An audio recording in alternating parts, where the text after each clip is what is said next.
Yeah, a lot of plumber be arguing on chamber and chamberless. Say which one is better pass, which one good pass. For my own opinion, so advantages and disadvantage of a chamber and a chamberless.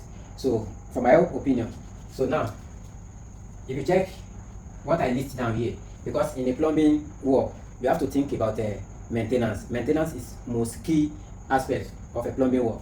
Like now, my own opinion, easy inspection. So when we are talking about inspecting of a chamber and chamberless, you cannot compare chamber and chamberless together. So it's very easy to inspect chamber than chamberless. So when we are talking about the low cost, yes, we spend less on chamberless while we spend more on chamber, because if you are doing chamber will involve a bricklayer, carpenter and the iron bender before they can do a block setting and do the casting. So we spend more on a chamber than a chamberless. That's why I give the chamber low percent, while the chamberless take higher percent. But if you are talking about a larger building, so if you are doing a big building like all this block of flats, so it's not advisable to use a chamberless, because you know the more your pipe long, the more the slope, and then when your chamberless is too slow, it's one of the risks waiting for chamberless. So if you are doing maybe just one 2 bedroom, one bungalow, you can use chamberless.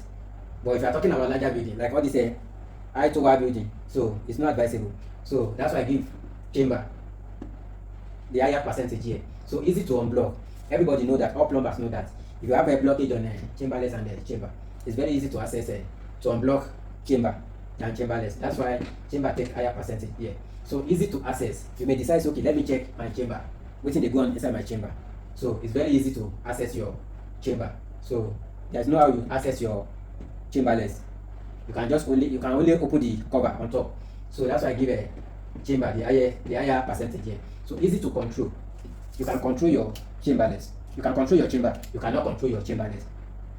So your chamber, maybe okay, you are doing a maintenance work in your compound. So you may decide to create another toilet somewhere to channel your waste line, link it to your chamber.